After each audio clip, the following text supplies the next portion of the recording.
Welcome to the 50 to 70 podcast, brought to you in association with 3FE Coffee. Today, I have Cormac Singleton with me. Hello. And very special guest, Neil Briscoe. Hello. Welcome. Thank you. How are things? Things are reasonably good. Reasonably good. Reasonably okay. good. Reasonably good. Well, I never like to be too effusive about these things, just in case. You never know what's around the corner. Yeah. Oh, you got to manage expectations. You need to leave room for misery at all Be times. prepared for disappointment. Yeah. Hope for the best, expect the worst. Okay, well, we have a lot to talk about today. We do. Where do we begin? We're going to talk about the state of the car world towards the dying end of 2023. I would like to say I have prepared extensive notes for this, but the only thing I currently have in my hand is a cup half full of brown caffeinated liquid. Okay, well, It's half full, not half empty. Go to our sponsors. that is a good start. Thank you. Yes. I'm coming in cold here, baby. Okay, so we have had everything now is electric. Yeah, but it's not. But it's not. Is it? Because just like yesterday, or was it the day before yesterday? It was the day before yesterday, you and I were at an event where a major car company, Mercedes, was launching two new models, and the two cars that we drove were both diesel powered. Non-electric, yes. Very much non-electric. Yes. I mean, the mild hybrid, so there's a bit of electric. Yeah. Well, mild hybrid is not a thing. Let's just be very clear about that. Mild hybrid is not a thing. It's the Merkin of electric cars. It is all mild hybrid is we've put a slightly better stop-start system in. Yeah. And that's all it is. Yeah, and actually, really, the whole language around that is even...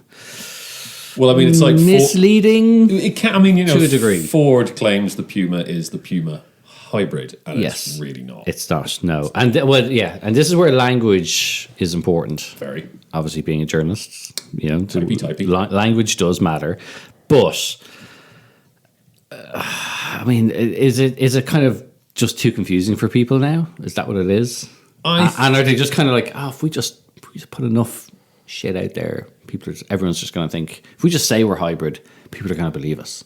Well, they're not technically being inaccurate. I mean, mild hybrid is technically a hybrid because there is an electric, a form of electric propulsion in the engine, but it's really small. We are splitting some hairs here. It depends. And again, these systems differ. Like the Mercedes one we were driving the other day, that does have a little electric motor in the gearbox, and it will provide 22 horsepower, and actually 205 newton meters of torque. It's quite a lot. Okay, yeah. So you can make that argument. Peugeot's new system with the 1.2 litre engine, that's kind of a halfway house between a mild hybrid and what we would consider a traditional Toyota style hybrid. Yes. So, yeah. The problem is, marketing isn't made under oath. No. This is a big problem, and this is you mentioned Toyota with their self-charging and things like that, which is probably the most misleading thing around for a very long time. But that's I think it's. I always just feel like we as journalists are constantly having to kind of correct people and get past this kind of misinformation to a degree that what it is, because people think, well, it's almost a hybrid or it's almost electric, and then that's it. Yeah. And it's not true. No, it's like the whole self-driving thing. It's like... Yes, there is no such thing as a self-driving car commercially available in 2023 currently. Once again, let's make that clear. Yes. Cars don't drive themselves. Your Tesla does not drive itself. Because it is, let's be honest, there's only one company that's really responsible for this, and it's the big T. The shaved monkey behind the wheel still has to do stuff. Yeah. So that is, I think it's a major issue. I think self-driving is a whole other thing that we'll have to almost do a whole other show just on that, because I think we're never going to get there, really. I think it's in the sense that people think. I think it will happen. Self-driving, autonomous driving. Let's call it. Use proper terms here. Level 4, level 5 autonomous driving. Oh, really? They will happen. I still don't know to what extent. I think in urban setups, they're going to become probably very significant because we're not seeing big investment in public transport. Yeah. So it could be that the only way for people to get around easily, conveniently, affordably in 15, 20 years' time, might actually be by instant hire, click an app, autonomous self-driving cars. I get that, but I think the level 4, level 5 idea of what we get shown of what it is kind of like pod on wheels it's like a lounge is like it's so far away still. The whole idea of it. Unless you're in a very defined area. That's the catch. That's the thing. That's the catch. It is going to be in very defined areas. Yeah. They're basically. I mean, you know what? We already have, vehicles that will come and pick you up, or that you go and get on, and that drive you around town, and they're called buses and taxis. Yeah. What's wrong with those? Exactly. I mean, we can talk about taxis, but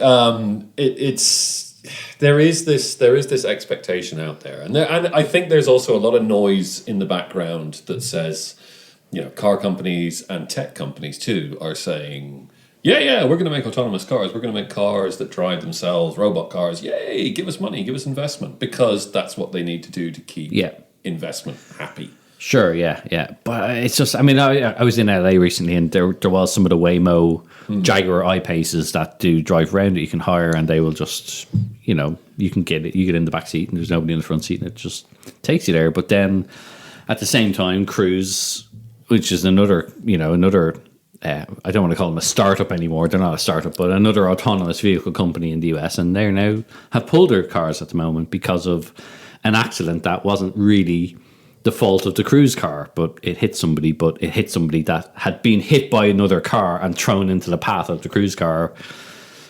It's kind of one of those freak accidents, but suddenly, the Cruise car is at fault. I don't think that's why they pulled them. I think they pulled them because there was reports of people having sex in the back. Well, this is the other thing, and this is why we can't be trusted to have nice things, because people do that, and people were putting traffic cones on them to immobilize them and do all this kind of stuff, and it's just like. What, we don't deserve nice things. I go back to my shaved monkey comment from earlier. Yeah. So we do have a good way of ruining things. Yeah.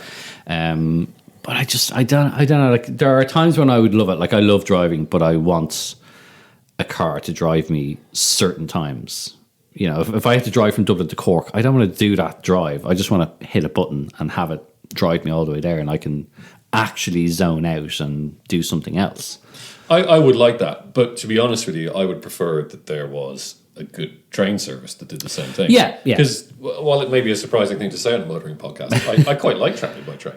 Yeah, and I have very little reason to travel by train, but in Dublin I use the Lewis very frequently, and I use, but most of the time, half the time nowadays when I'm traveling on international events, I'm taking a bus to the airport because it's just easier, and it literally costs €5. So it's like, why would I do this rather than spend the same amount of time driving there or longer and then have to pay for parking? And but we can't talk about Dublin Airport here because I'll get in trouble.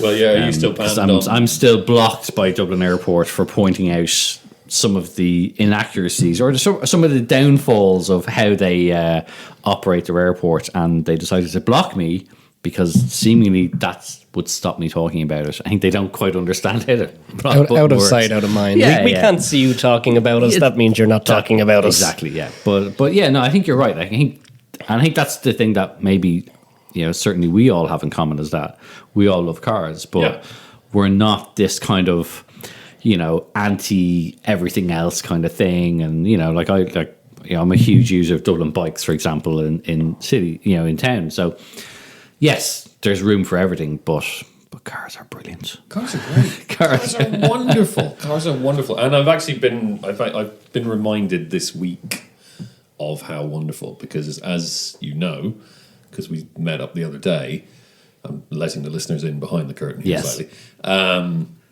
I am driving this week a Skoda Octavia with a petrol engine and a manual gearbox, which is a rare thing. Nowadays for us, because everything is electric. Everything's electric. Everything's gone automatic. This is not electric. This is not automatic, and it is an utter delight to drive. And it reminds you, like, there's a magical stick coming up from the floor that allows you to pick what gear you want. I mean, I'm halfway there. Like, I came here in an A6 diesel today, Audi A6, and I was kind of like, wow, a diesel. It's just, and I genuinely thought there's just something in the back of your head about, I don't have to think at all about refueling, about charging, about doing anything, having an app. That's it. Just get in 1,100 odd kilometers with a full tank, and it's great for doing long distance. If I lived and only drove in the city, I wouldn't have one, but there's something kind of nice about just... There is something deeply satisfying about getting into any car and seeing a 4-figure distance. Yeah. And actually, that Octavia with that engine is actually quite a sweet little package as well. It's lovely. It's that 1.5 turbo. It's one of the best things that Volkswagen Group ever did. Yeah. And the whole car is just such a good package. It does everything. It's one of those just does everything cars. Is Combi a state? No, it's the fastback. Okay, it's the saloon. Right. But even so, massive boot, massive back seat. Yeah.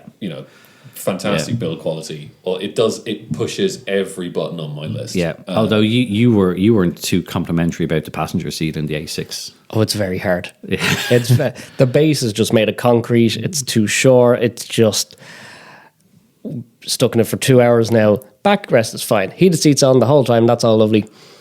But it's just so stiff. And the car itself is stiff. And then you have the road noise coming in. You go, Yes, there's a lot diesel of road noise in that A6. I was like, it's been a while since it's been a few years since I've driven an A6. And I think that's what I think Audi forgot they had the A6 as well. They could have rang me. I was like, would you like to drive an Audi A6? I was like, sure, it's been a while. The DPF needs a regen if you wouldn't mind. Well, there's only 3,000 Ks on this thing, so it's relatively new. But yeah, it was kind of like, a lot of road noise. And it's got the whole S-Line kit and all that, but I don't know why, whether it's an age thing, but I find myself going, if this was on 17-inch wheels with a big, thick, meaty tire on it now, it would be waft-tastic. But everything is better when you have high-profile tires, soft suspension, and big, comfy seats. This is why the Citroen C6 is the greatest car ever made, and I won't be arguing. Why do these? Invariably German engineers go, we'll make it more dynamic by stiffer springs by 12%, and we've increased the wheel size, and it's like this really can we not go back to the 80s? The only person that wants sport from an A6 is its fifth owner. That's no one else in the no one's walking in buying it new going dynamic. I want to take you guys on a small journey here, right? I want to compare and contrast two cars driven in two different locations. Interestingly enough, they're home locations. So the first is a BMW X4M. And it was that really belt up listeners. Or like bell end listeners. You know that thing where you tug your seatbelt back just to make sure it's really snug fitting? That's what you need to do. Have you ever wanted an X6 but further away? Have you ever wanted an X4 that was painted the same color as a builder's jacket, fluorescent yellow?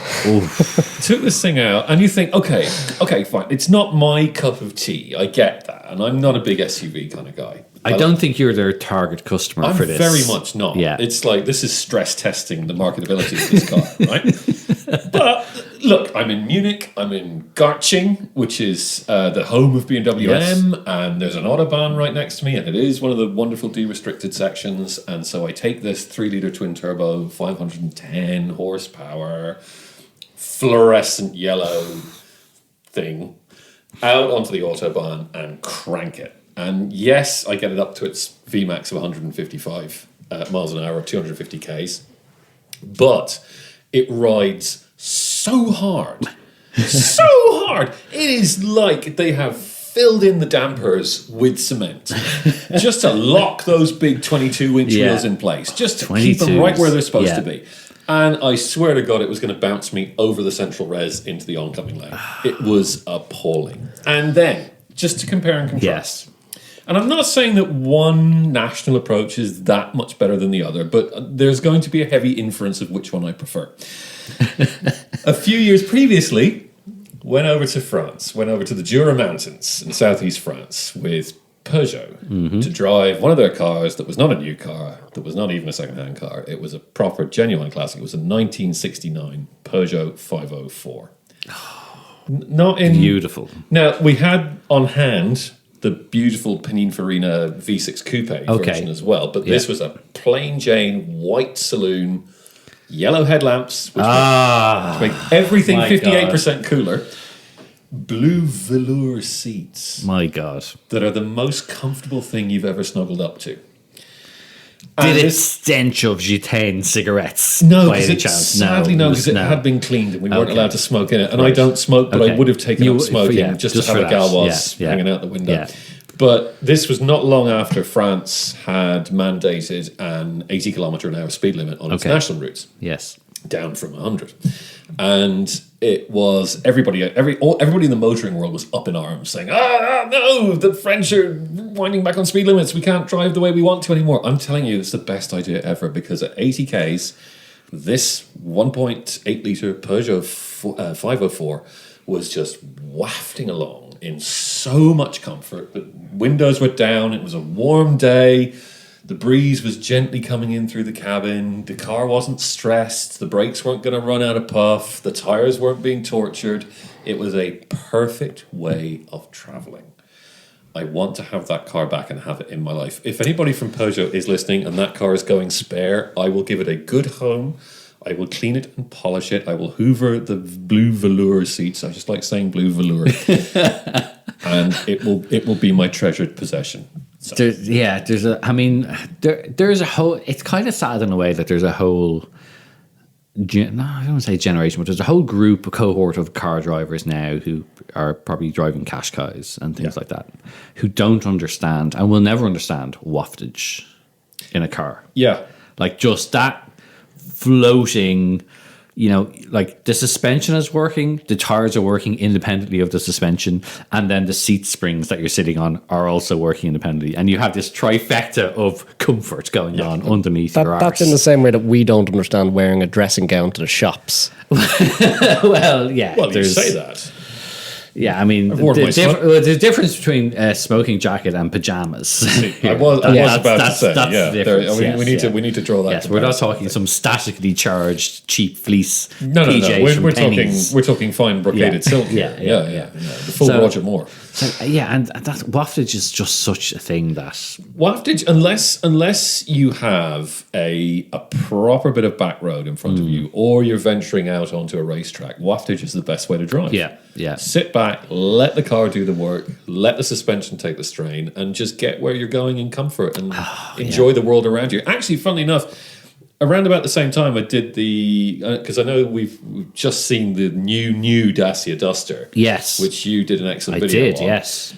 Which is, I have to say, I'm not really one for SUVs. Me neither. But I kind of dig what they've done with the new Duster. I mean, I've always had a little bit of a soft spot for Dusters because it's just that purely simple design. I'll always slightly hold it against Dacia in Ireland that we never got what I like to call the Mogadishu spec Duster that had literally UN white, no radio, no nothing. They chickened out a little bit. They're like, we're not going to bring this one to the market. We'll go one step up. But there's a kind of honesty with that car that I really like. That they're not saying, we're not trying to pretend to be anything else. We are the cheapest chips car, and that's it. Yep. And I like that. And the Duster now, it now looks much more modern and trendy and all that kind of stuff. But there's still that kind of honesty about it that I like. And then it is like dirt cheap for what it is. It's all about fitness for purpose. Yeah. I mean, to consider that the same size car, you can have. I remember I spec'd a Range Rover Evoque, which is almost the same size, to a 6-figure sum. Yep. And I'm like, it's not even hard. It's not even hard to do. So but the Duster now, there's a certain honesty to that car that's super cool. Again, this was in France. Yeah. This was the last facelift of the Duster that's going to be replaced next summer. Yeah. So the one you can still buy. Yeah. And again, it was that 80k limit. Yeah. It's a nice summer's day. I had all the windows down, and the Duster wafts. Yes. Yeah. Because it's not set up to be sporty. Because why would you bother? Yeah. Who wants a sporty SUV? Nobody does. No. Nobody does. No. That's not what they're about. Mark 1 Porsche Cayenne, I'll allow. I have a soft spot. Yeah, but even the Cayenne is still more luxury than sporty for me. Yeah. To a degree. Yeah. But I do have a soft spot for the ugly dog in the room. Yeah. I know but I mean, you're in the company of Mr. Range Rover here, as in anything. I own all of them. Anything that's not new. I mean, how many P38s do you have in your possession at the moment? Do you want it as a percentage of Irish registered ones, or 85%? I know where they all are, and I've owned most of them so far. P38 4.6 is a proper car. Yeah, body on frame, roll it around, and it feels excellent. When you get a hustle on in one of them, you actually feel like you're doing something, because it's like a tower block coming around a corner, and it's amazing. But sports, it ain't it. No, that's absolutely not. And neither is the greatest Range Rover of them all, the L322, the 2002 Range Rover, the first of the Ford Range Rovers. Oh, it's a monocoque now, so we're veering away from true. Are you not a monocoque guy? No, you're strictly separate chassis. Yeah. Oh, you're full on David Beige. This is puritanical stuff right here. This is my palms rest on my knees when I drive. Do you have to wind down the window so you can get your elbow out to turn left? I don't know. A light shuffle without ever moving. The armrests in a Range Rover are positioned just so that your arms never leave them. The sheer thrust of the Buick V8. Yes, yeah. I mean, I've been in them, and they are wonderful. They are wafty. They are wonderful. But I know I L322. It was one of the first major car launches I attended. Actually, God, I'd only been a full-time motoring journalist for a year at that point. Right, and it was up in Scotland. We were up in way up in the north of Scotland. We flew into an RAF base to collect the cars to go out on the test drive. That was pretty awesome in itself. Ranulph Fiennes gave us a dinner talk. So this is proper launch stuff back then. How to press the buttons when you have no fingers. Yeah, no, he's got fingers. They're just shorter. That's all. This is where the OBD port goes in. He's like R2D2. You can just get those in anywhere. But that was, we were barely on tarmac for 2 days. That car, I know it's had its reliability issues and it chews through suspension and gearboxes and so on, but who cares? It's a fabulous machine. It would be made a lot better because it was shared a lot of architecture with the E53 X5. Brilliant machine. Yep. M57 powered, which is one of BMW's gifts to the world. Agreed. And then for some reason, the facelift, I'll admit, E53 got a ZF6 speed. But the Range Rover continued with the GM 5-speed, which was known for falling out if you looked at it. Yeah. So you have the go anywhere, do anything with an unkillable engine and a gearbox that's just, it's not there. It hasn't showed up for work that day. And when it falls out, you have to buy another one. To the tune of, just replace the car. And it hampers what could have been perfect. And for that reason, I prefer the P38 because when the gearbox breaks, I hit it with a hammer and it just wakes up again and keeps going. There is something about old Land Rovers being fixable. I mean, needing to be fixable because they will break, but also being fixable. Yeah. But I still remember everybody remember the day that the royal wedding of Prince William and Kate? Vaguely. I'm not a massive royal fan. Well, me neither. But they were using. But we are in Belfast. But they were using L322s to shuttle people to and from the service, or shuttle the VIPs at any rate. And some hilarious person, I wish I could remember who it was, posted on one of the social media channels. I bet they've got a fleet of Land Rovers around the back in case one of the Rangies pops a box. Yeah. Did any of them have Land Rover of Hillingdon courtesy car on the side? No, but you could see a distinct film of oil on Horse Guards Parade afterwards. I just don't know where it's gone so wrong for that company now. I have been on international launches and these things have shit themselves. Yeah, and I kind of feel like if the cars that I'm being given as a journalist to test is breaking down, my God, what are public getting? But that's to give you the full experience. So they've brought you, off road on a course to experience what the ownership's going to be like, and then it breaks. So you know what you're getting, what the end consumer is getting. Hand on heart, I can honestly say, in my 25 years of being a motoring hack, I have never had a Land Rover break on me. You haven't driven any, then, though? I mean, hang on, break. Sorry, we were when we did Land Rover Defender 90, yeah, new one, yeah. We did that launch together. We did, and we had engine lights popping up on the dash going to lunch that day. Yeah, but it didn't stop moving.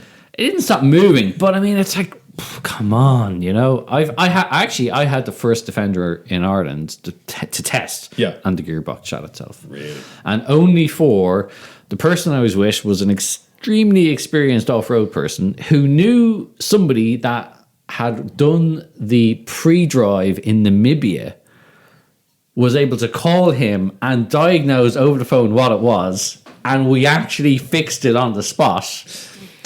Otherwise, that was going on a truck. You see, bush mechanics, you can't do it. And it's like, really? You know, it was the first time I went to... I hadn't even gone off-road in it, and it had already... Gearbox had gone, nope, not having that.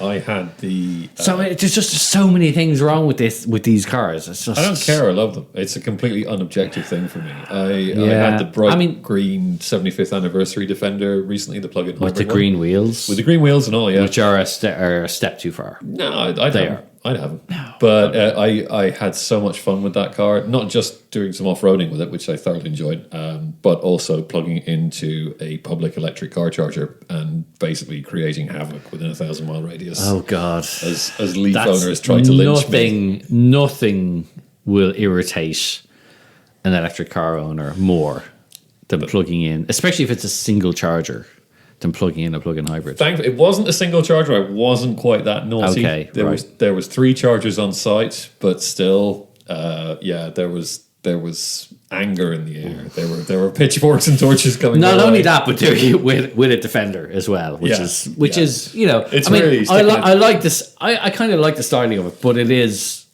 you know, subjectively an obnoxious vehicle. Oh yeah, you know, in terms of. Yeah. Anywhere in a city or an urban environment, driving that car is just like, you are just... I mean, I remember when I got the first one, I put a picture of it on Twitter. Pitchforks. I mean, literally, I was like, the cyclists and everyone else, parents were coming for me because they were convinced I was just going to mow down all of their children. I've regularly been accused of being a baby murderer. Baby murderer. I mean, that's quite a jump from motoring journalists. It's not the best accusation I've had. I actually got, when we did this is really jumping around in terms of subjects now, but when we did the BMW M5 CS. Oh, yes. Down at Mondello. Yes, yeah. The best M5 of all, without question. Yes. Although the priciest as well. Yeah, it's worth it. Yeah. Yellow headlights. So I wrote up the piece about it, having driven it on track, and stated very clearly in the article that I was driving it on track in a controlled environment, and a Green Party councillor on Twitter accused me of incitement to violence. How? Because I was enjoying driving quickly. Oh, so that's violence. Yeah, apparently. Yeah. So I did point out to him that was a very legally specific term to be using. Yes, I mean, I've had similar from I had one that a similar member of that party accused me on Twitter as to, basically I'm a motoring journalist, so I'm responsible for climate change. Oh yeah, because I'm encouraging it by telling people to buy electric cars and to consider public transport options and doing things like this. It's your private jet that's doing it. It's exactly, that's what it is. Ditch the Gulfstream. Because that plane would not have flown without me on it, obviously. So yes, that would make a difference. But it was, I found the one thing that actually immediately created silence, because he's a very concerned parent for the world that his kids are going to grow up in. The trees and all this kind of stuff. And don't get me wrong, I'm absolutely for reducing like what the damage we've done. I think it was probably too late, but anyway. But he said he asked what I was doing. What was my contribution to doing everything, thinking of his children's future? And I said, well, I didn't have kids. Yeah. And the silence that came afterwards was deafening. Because not having children is probably the best thing you can do to help the planet. Anyway, sorry, we're really going off on tangents. We've gone tangents. Where did we start? We started talking about the current state. Well, actually, in a way, we're not. We are still talking about the current state of the car world, because that's it. But I'm sure you also would like to jut in with something. Well, I do. And we're going to take a very left turn here. Sounds good. What is your favourite quirk or feature of a car? Wow. Be as left field as you want. That is... When you say feature, can we define what a feature is? Are we talking about like a piece of equipment? Are we talking about a piece of design? It has to be physical. It can be design. It can be so not a feel. You know, it can't be a characteristic, not a sensation, but a physical piece, entity, piece of design, piece of equipment. You know, I think it actually might be the Fiat 500e. Oh God! The way that the shut line of the bonnet cuts through the top of the headlight and gives it a little eyebrow. I think that's actually really cool. We've had 120 years of cars. Yeah. All right. Okay, then I'll give you a better one. The festoon of levers that sit to your left in a Series 1 Land Rover. There we go. Fairy overdrive. You have no idea what any of them do. You just keep pushing and pulling. Yeah, no, it's like it's driving and playing Bop It at the same time. It's even better than that. It's almost like playing Kerplunk. Yeah. It's that is okay. So this is, and we veered back to Land Rovers again, which in fairness does tend to happen with. Yeah. He does this. This is a calculation. And this is a separate chassis car, so you'll like the best car I've ever driven was a 1948 Series 1 Land Rover. Series 2A is that's on my list. I want one of them. No roof. The roof can go in the shed year round. If it rains, tough. Yeah. Well, if it rains, it just cleans out the car. Yeah, and me. Yeah, exactly. You don't need to shower that day. I also want to say, what is, for better for worse, your most memorable lunch? My most memorable launch. Did Annie go that you can legally speak about? Yeah, this is on the record. On the record. Did Annie go swimmingly well and you had a great time, or they pushed the boat out and did something like spectacular, or did one go so awfully wrong that it just sticks in your mind? I haven't been on many that went awfully wrong, or not in any serious sense. There was a Citroen launch in Barcelona a few years ago where they basically forgot to give us any food. Which is an absolute. That's not as bad as one other launch that I know, but we'll come back to that. There have been many launches, particularly by a certain Italian car brand, where you spend more time in the bus from the hotel to the launch venue than you do actually driving the car. There was a launch by that car company where myself and one of the other journalists literally had to carjack one of the cars off two of the other journalists so that we could get a drive. Yeah, there's a thing with Fiat launches that. See, I wasn't going to name them. No, because it's everyone should know that there is this unspoken thing about Fiat launches that involve an inordinate amount of coach transfers. See, I always to the point that you kind of think, does the person in Fiat's brother own a coach company?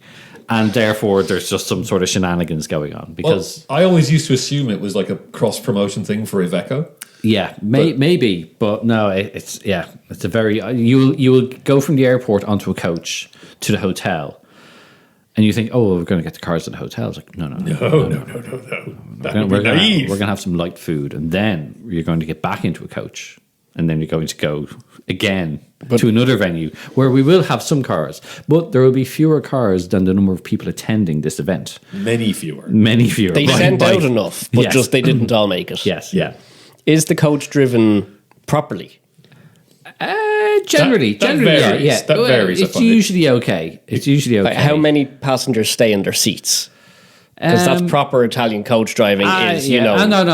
There's no there's no like kind of craziness. It's just a bit. You kind of, once you've done a few of these events, as I'm sure you back me up on this, you kind of go, this all seems rather unnecessary. This is just a little. There could have been an easier way of doing this, but no.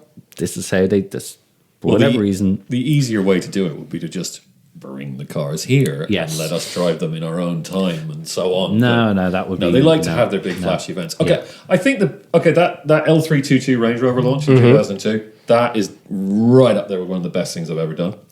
Another Land Rover event in Iceland in 2005, driving Discovery 3s, not for a launch as such, because the car had been out for a year at that stage. It was literally just to bring us out there to show what the car was capable of doing. And it was in November, and we went up and camped in the Highlands in -15. That was cool. But I think the best event I've ever been on was actually my second ever.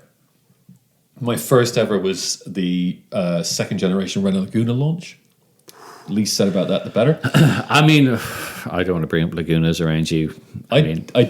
Reader, I owned one. Yes. Yeah. Was it a Concorde? No. Yes. Not interested. For everyone listening, I don't ever think you should judge people, really. But you bought a new Renault Laguna with your own money. No, it wasn't. It was second hand. Second hand. Sorry, I stand corrected. Ex rental. And oh my god, 1.8 automatic estate. People have been committed to institutions for fewer things than that. Yeah, you could hear the depreciation falling out of my bank account. But no. So after that, so I was what 24. This is a long time ago now, right? Very long time ago. Alfa Romeo 147 launch was supposed to take place in Naples, but there was a strike on at the factory, so the cars couldn't be transported. So already this is so wonderfully Italian. The head of PR for Fiat and Alfa Romeo Ireland at the time, a really, really lovely guy called Joe Gantley, about whom we could spin an awful lot of stories, decided that the best way to get the cars from Naples to Dublin for the Irish launch was to just send journalists out and drive them back.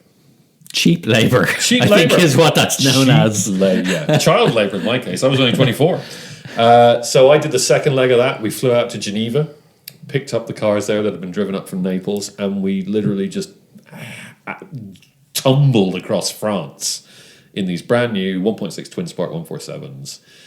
And about halfway across, we spent the whole 3 days getting lost and finding each other again, because this is long before sat navs. This is paper maps and road books. Dumb luck. Tulip. No. This is the map we were given at the start of the thing. I'm not kidding.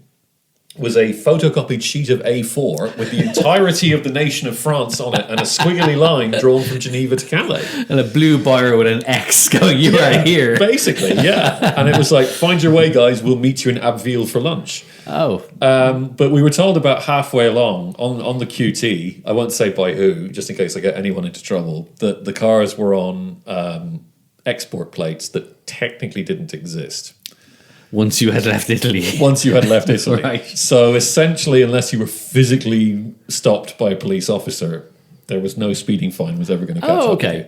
So we just used the French road system to its absolute fullest. You couldn't give me a parking ticket, Detective Links. Diplomatic immunity.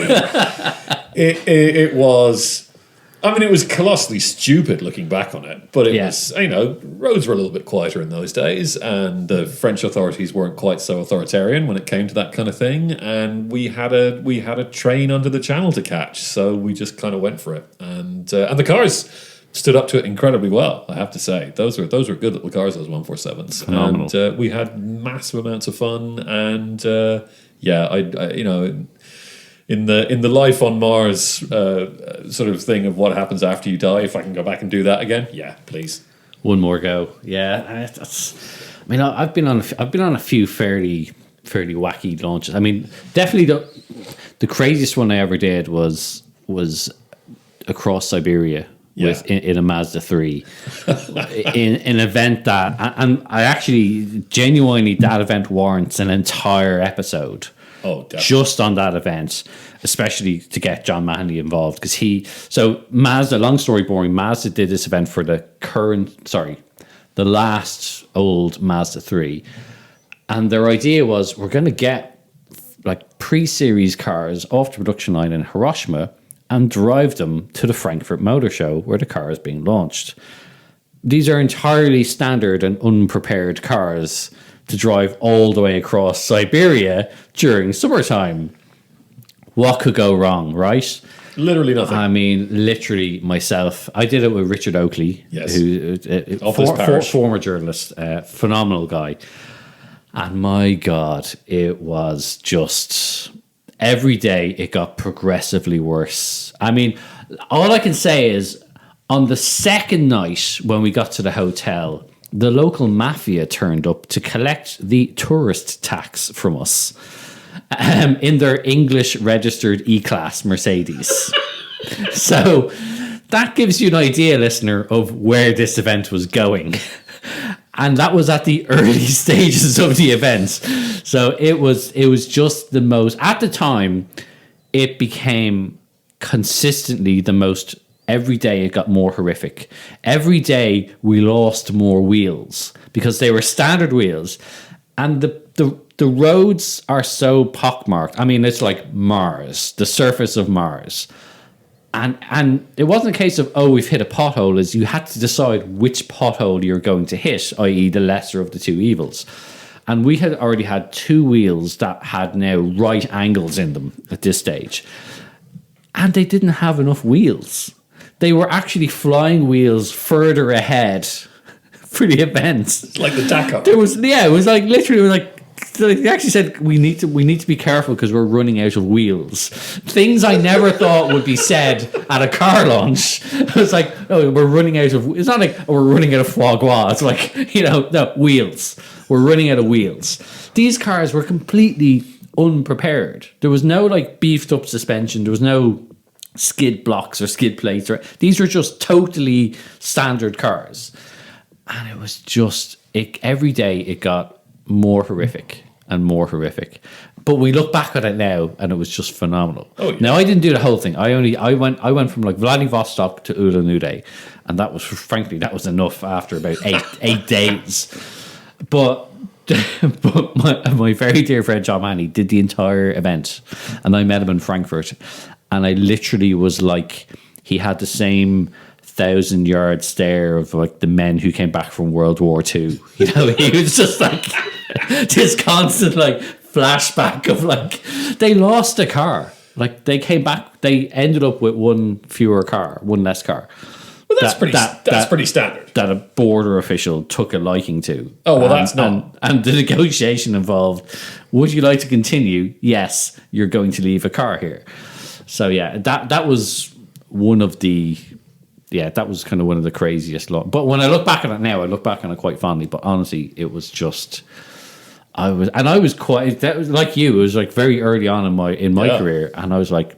They're not all like this, are they? Sadly not. And like even the much more experienced journalists who were with me were like, they were kind of going, oh my God, I can't. Like one of the guys had a meltdown. It was just like absolute. I won't name him, but he had. I think I know who that was. I mean, a meltdown.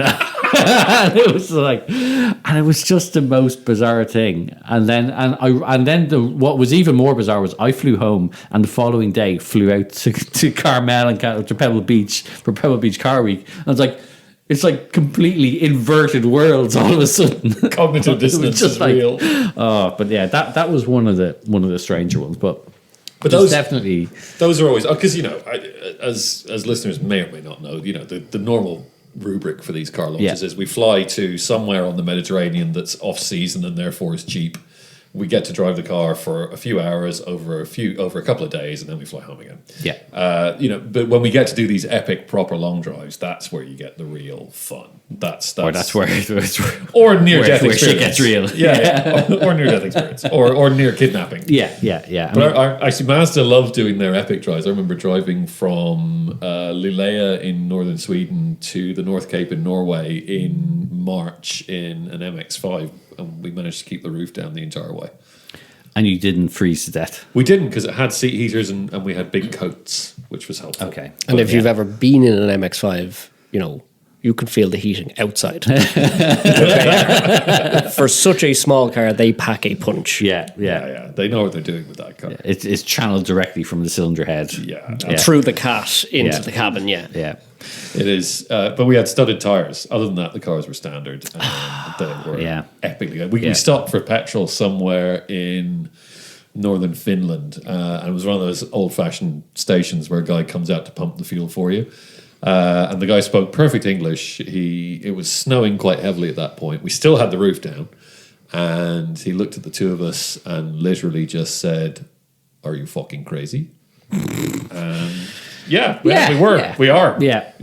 Well, they're the things you've got to do sometimes. Yeah, totally. Yeah. That's what makes it. Suffer for your art and all that kind of stuff. Yeah. Wasn't much suffering, I have to say. That was great fun. Yeah, no, I mean, stuff like that is, every so often we do get to do these things. A lot of the time it is a little bit more humdrum when we do these things. Yeah, it's just it looks glamorous, but it's not. It's, you get to stay in a nice hotel for 6 hours. Yeah. And then... And there's always the standard rule, which is the nicer the hotel, the less time you'll have to actually spend in it. Yeah. That's very, very true. I can say that wholeheartedly. Yeah. But I mean, so where are we going to be in 5 years' time with cars? Do you think? I think in 5 years' time, you're not going to see an enormous difference. I think in 5 years' time, you're going to see the steady ramp up of EV, obviously, of electric cars. But the speed at which people take them up is going to fall off a little bit in the next couple of years. In fact, you can already see it happening. I mean, electric car sales are still accelerating in Ireland, but they've come down a lot in the speed at which they accelerate. Yeah, not the cars, the sales. I should make that clear. Yeah, because we're approaching that point in the graph where all the early adopters have bought one, have got one. They may be on the second one or whatever, but the people who are prepared to make the sacrifices, the changes, the adjustments to their lifestyle in order to have an EV have done that.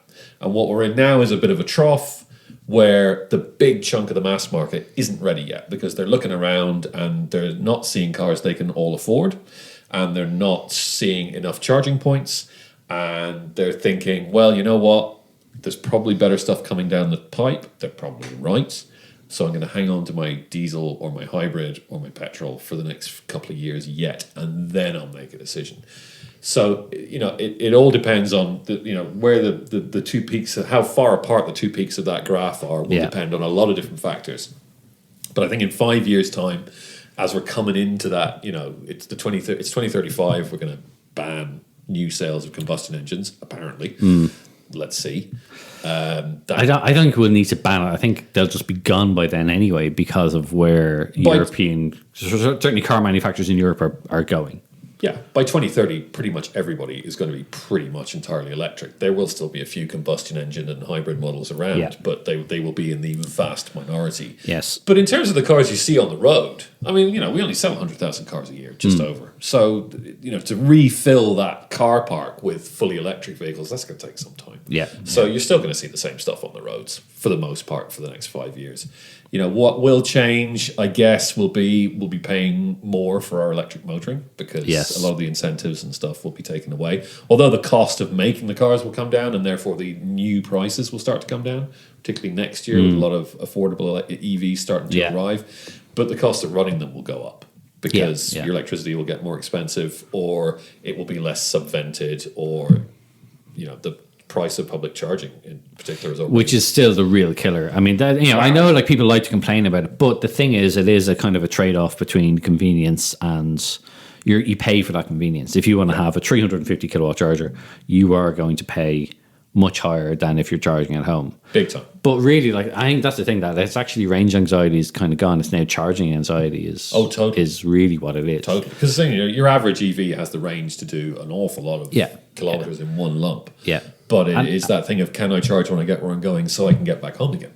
Yeah, I think for a lot of people, I think they underestimate how little they drive in terms of every day. Absolutely. And with an EV and all that kind of stuff. But for me, the binary thing for people, like we get people asking us all the time on Complete Car and stuff, it's like, should I buy an electric car? Literally, it boils down to, can you charge your car at home? Yeah.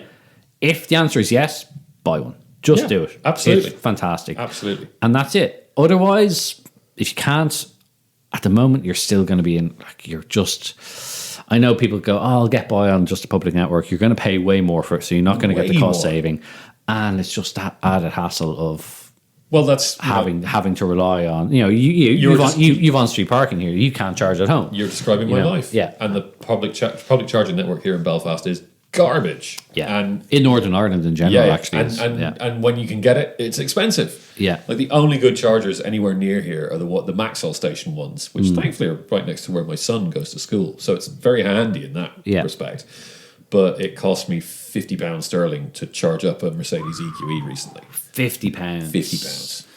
And I did not get as far as £50 of diesel would have got me. No, as someone might say. Yeah. I mean, that's obviously the big argument to have that a lot of, I guess, I don't want to say anti-EV people, but maybe EV skeptics have, is that. Oh, I think there's anti-EV people out there. Yeah. And those are pretty stupid people. But who have voted leave. or in certain countries. Or who are inciting certain things in Ireland or hanging around outside libraries or whatever. But, I love EVs. I like Hyundai Ioniq 6, by far my favorite car this year. Okay. Love it, love it, love it to bits. Love the way it looks. I know that makes me weird. We've already discussed how I like ugly cars. I don't think it's ugly. I think it just looks like a 1930s Tatra. Which I absolutely dig. I think that car is emblematic of the fact that, to be honest, to date, we haven't been offered the right EVs. Because car companies went, right, we need space for the battery. We also need to make a profit. The most profitable cars are SUVs. So let's make a whole bunch of big, heavy electric cars with space for the battery that we can charge a shed load for. Yes. So we got a whole load of electric SUVs, which are, and you look at the two cars in the Hyundai lineup, the Ioniq 6, the Ioniq 5. I like the Ioniq 5. It's a really good car. But with the same battery, same chassis, same electrics, same everything, the Ioniq 6 goes an extra 100 kilometers on the same battery. Yes, yeah.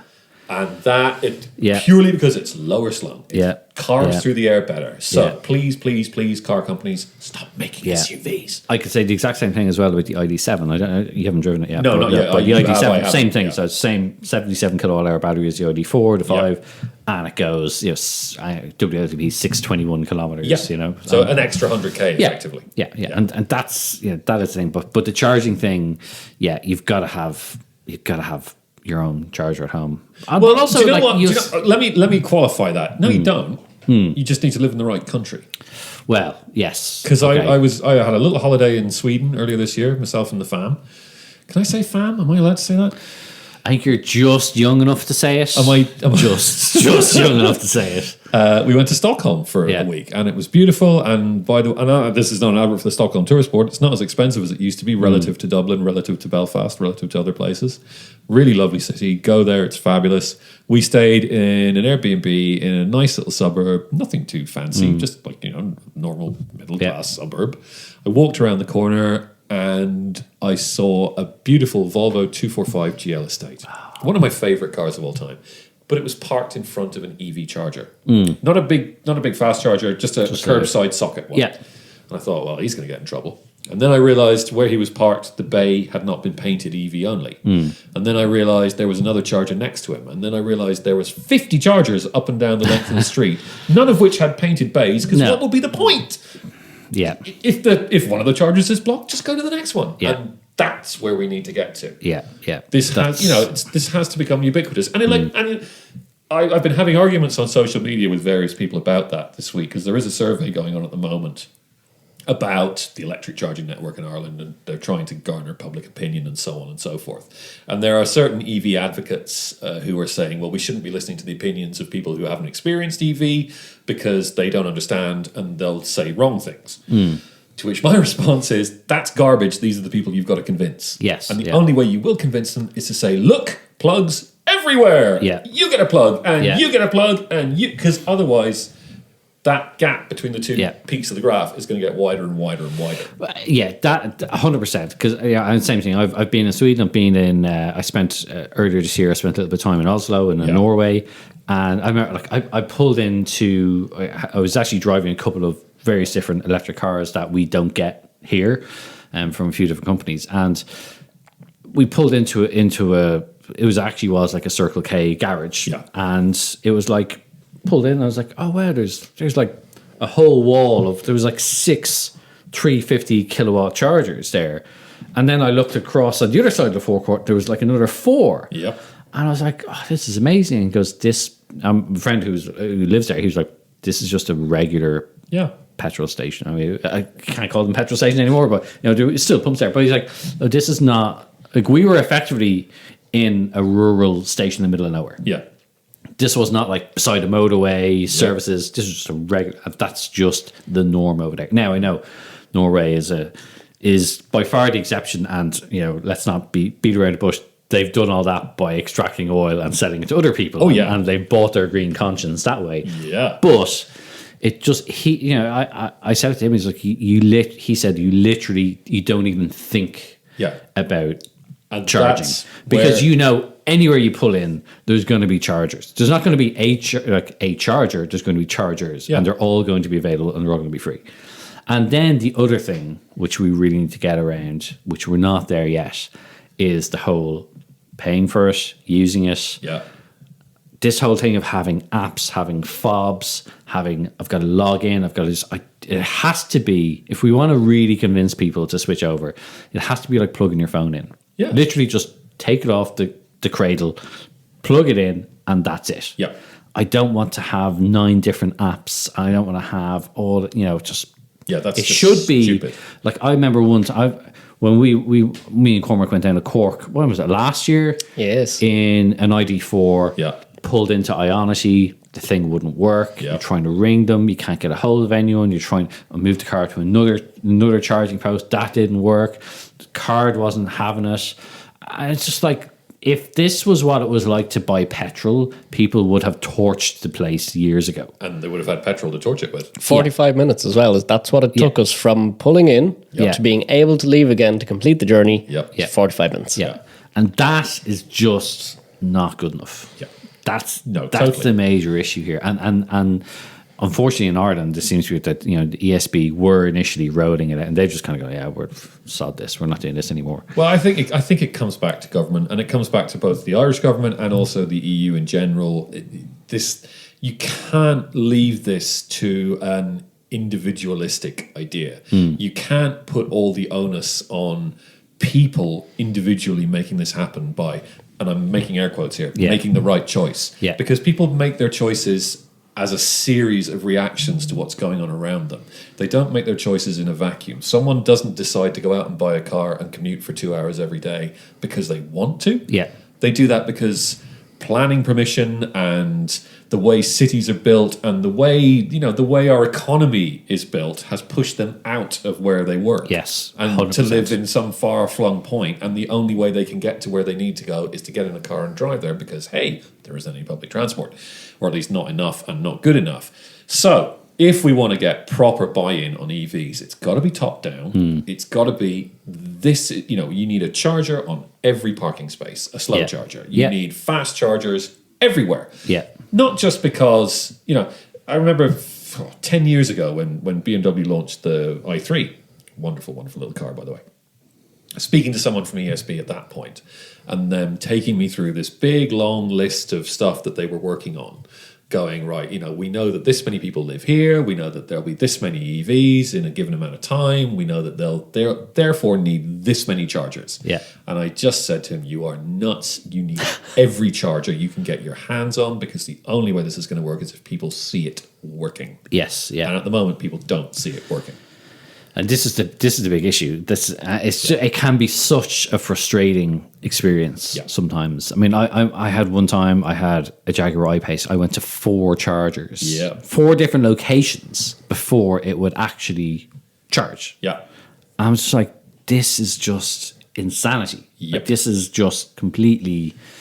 Yeah, I understand it's a complex thing. It isn't just like plugging in your phone. There's actually... I know there's a whole lot of technical and software issues that have to go on in the background, but surely in 2023, 2024, we can get past this kind of stuff. At the end of the day, it's just electricity, man. It is. Yeah, exactly. I mean, and it should just be like plugging your phone in or plugging a light in. It shouldn't be any different. And I don't want this to become the EV bashing show, because it isn't. And as I said, I like EVs a lot. The cars themselves. I mean, and it is getting to the stage now where, every EV we drove before was kind of like, oh, wow, it's an EV. Yeah. So it's interesting and new and exciting. And now we're getting to the stage where it's like, it's kind of a bit boring, but there's a more interesting one over here. So they're now just becoming normal cars. Yeah. They're becoming like everything else, which is good. Yeah. Last summer, trying to drive from West Cork to Belfast in a Polestar 2. Love the Polestar 2. Great car. Figured I'd stop at Cashel, same location, for a top-up on the way home. All 4 Ionity chargers borked out of action. Yeah. ESB charger on site, only one of them in use. Yeah. Okay, fine. I'll nip down to Clonmel. There's an ESB charger there. I'll have just enough charge to get there. Got to Clonmel, pulled around the corner to the one charger that's available, and someone got there 30 seconds before me, plugged in a Hyundai Kona, and left it there for 2 hours. And that's not their fault. No. That's not their. I'm not blaming that person. Yeah. They were using the charger as first come, first serve. They're paying for it. Yeah, 100%. They get to use it. But it's like, where's the other chargers, guys? Yeah. So I think I eventually got home sometime around 1 a.m. And that's when it becomes an instantly miserable experience. And it doesn't need to be, and it shouldn't be. Especially as someone who's close to being a youth. Closer, anyway. Yeah, recently former youth. It's very, that brings a lot of difficulty because, I was nipping around in my 99 Ford Puma the other day. Fabulous car. The fuel light comes on. Yep. And I went, I don't need loads of fuel. I just need a little bit of fuel. Yeah. So I pulled in, I put 10 quid in, and 60 seconds later I was back on the road. Yeah. And I didn't need loads of fuel because that €10 was going to do that car for the next 2 weeks because of how little it gets used. Yep. And so that was 60 seconds of my time in a petrol station filling it up. My experience with EVs is, it's a planned journey. You need to know it can't be spontaneous. You can't just, devoid of the plan and go somewhere else. And it doesn't work that easy to, be able to adopt for someone who's still on the go, who hasn't got a regimented routine yet and isn't, I don't have a commute. I don't have a family. I don't have, a house, stuff like that. So on the fly, it's very hard to kind of make an EV fit in when you don't have a regular structure and stuff like that. I also hate all the cars. They're, for the most part, awful. I wrote an article on this, and it's, as you said, they're too big. It's SUVs. I do like some of them that get the point. The Ami, I would have it a million times over. I think it is so nail on the head for what an EV in the city should be. Love the Ami. It has barely enough power to move itself, but you don't need to go any further than 10, 15 minutes usually at a time in it. So why does it need more? The i3, people miss the point of that. Brilliant, small, light, well thought out. No one bought it. Fantastic car. Then you have a 2-ton, 600 horsepower EV that needs to be fueled with 600 horsepower worth of electricity that it uses half of it just moving. Yeah. It just doesn't make sense. It's, you can make it so much simpler. Just make the Ami, make it better. But give it, a fabric on the inside. Might make people like a bit more. But yeah, the Ami is as close as would fit into my lifestyle at the moment. The other big thing where you need to know, this is where all the chargers are from here to Cork. It's off-putting. Yeah. Why aren't they just everywhere? Yeah. Because that's it. And the thing is, I get it. Like, you don't have to necessarily plug in for 2 hours every time. I'm kind of take the always be charging kind of approach. Likewise. If I, like, for example, if I go stop and have a coffee, or I'm meeting a friend for coffee and there's a charger there, well, I'll plug in the car while I'm charging, and I might have 40% battery, but I'll plug it in while I'm charging and I'll leave in 20 minutes and okay, I've added 80 kilometers of range or whatever, and that's fine. And I just carry on my way.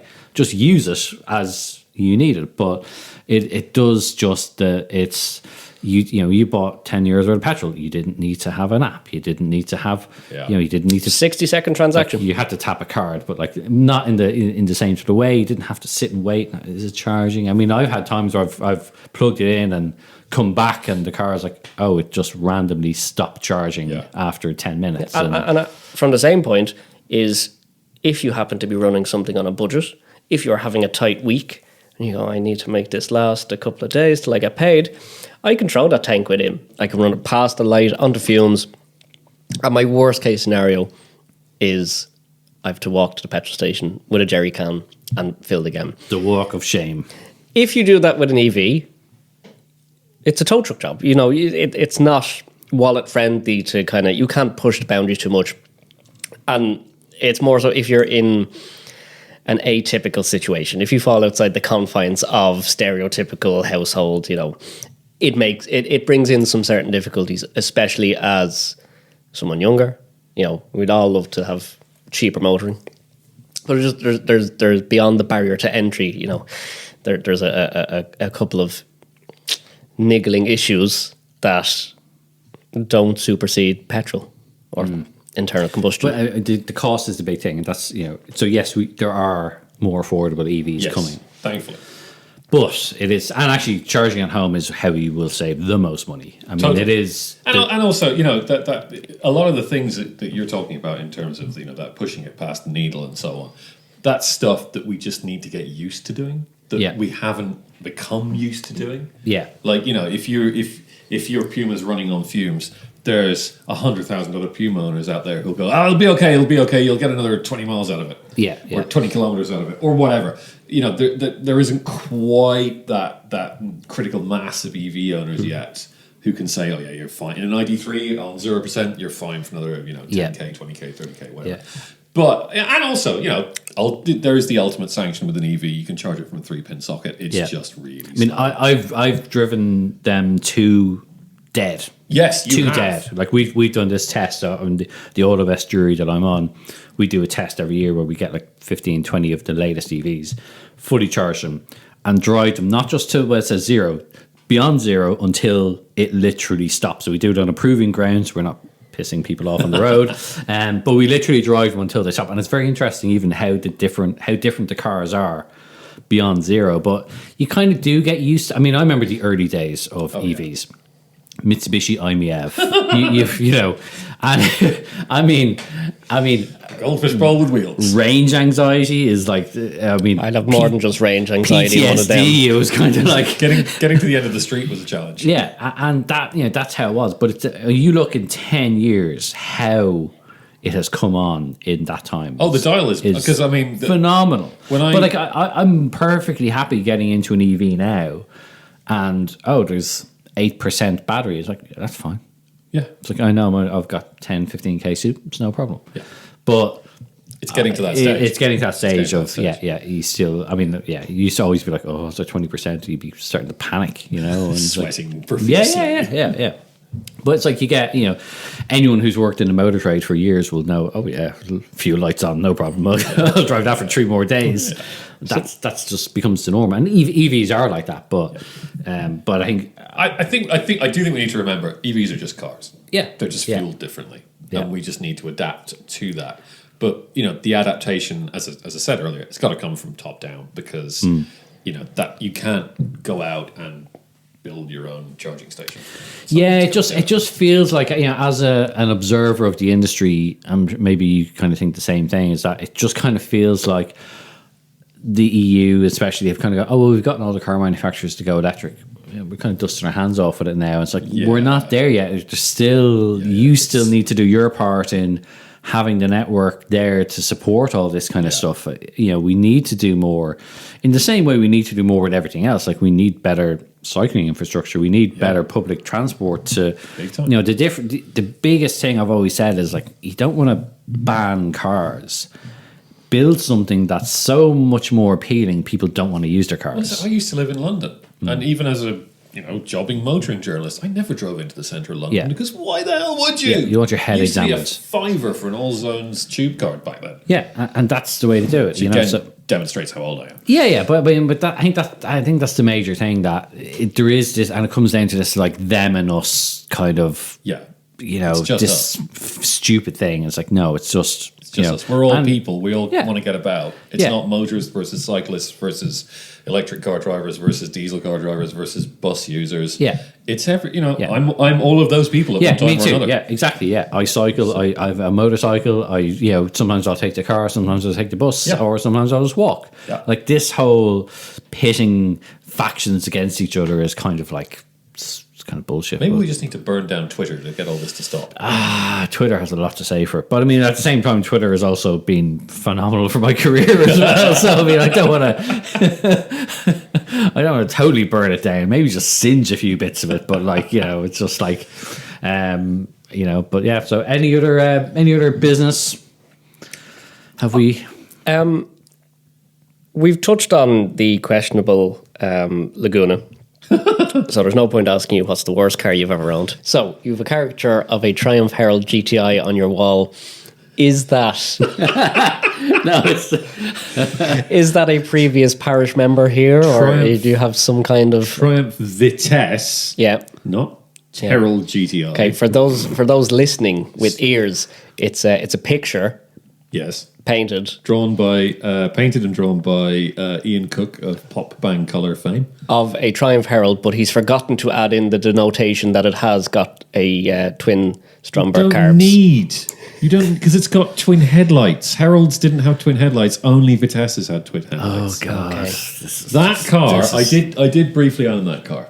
Really? PYY 801F. I won it in a competition when I was 20. They literally gave it away. They literally gave it away. Not they, he, James May. Oh, okay, right. Back when he was a columnist on Car Magazine, long time ago. Yes, when I remember this. When I was in uni, he wrote in one of his columns. He had this old Vitesse. I nearly said Herald. He had this old Vitesse, and he said it's a bit old and it's a bit crap, and I've kind of run out of patience with it. I'll give it away to someone who can convince me why they should have it. So I immediately ran home. As fast as you could. Fast I could. Uphill both ways. Grabbed my electric typewriter, which I actually had at the time. Bashed out a letter, sent it off, and a couple of weeks later got a phone call saying, the car's yours.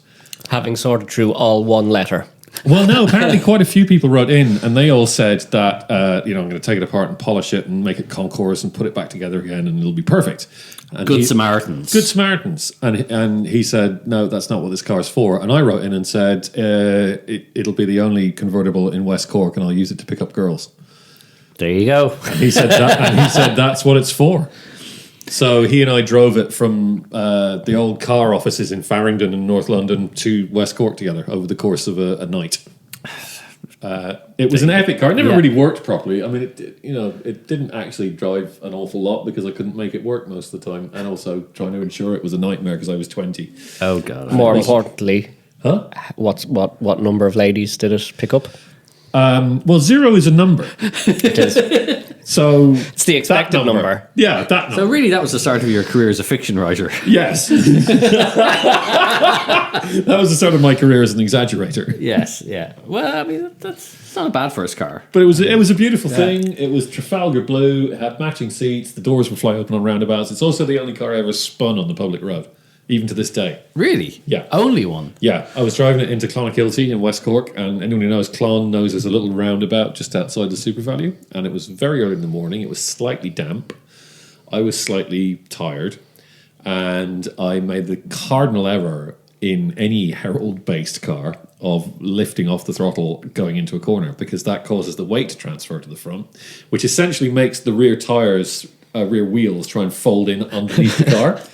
And so it just went around like a top.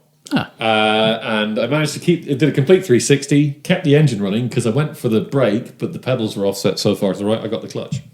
You see? And I continued on my merry way. Nobody spotted it. Nobody saw it. No, it was too early in the morning. No one's up in Clon at that hour. No harm, no foul. There you go. Yeah, yeah. And I wasn't speeding. I was probably doing like 20 mile an hour. Even more embarrassing. Well, it was kind of hard to tell what speed I was doing because the speedo needle used to bounce. A bit like my Citroen CCVs. Yeah, exactly. It's approximate speed. Yeah. It's there, but it's... Yeah. Okay. Not calibrated. Well, look, I mean, we could talk forever, but I think that's an interesting roundup of the current state of the car world. How optimistic are you for the future? Always. There's always interesting cars to drive. You're not so optimistic. I'm optimistic I'll have more Range Rovers. All the range. If you'd like to know anything more about P38 series Range Rover, please contact Cormac Singleton. Or if you have any that you don't want. Got any old Range Rovers lying about in the loft? It's like a donkey sanctuary just for old lame Land Rover products. This really should just all go to the glue factory. But has your Range Rover forgotten what key it has? Yeah. I'll give it a home. Well, that's been the this week's 50 to 70 podcast. Thank you all for listening. Brought to you in association with 3FE Coffee. And don't forget to hit the subscribe button to wherever you get your podcasts, and you'll get the next one automatically downloaded.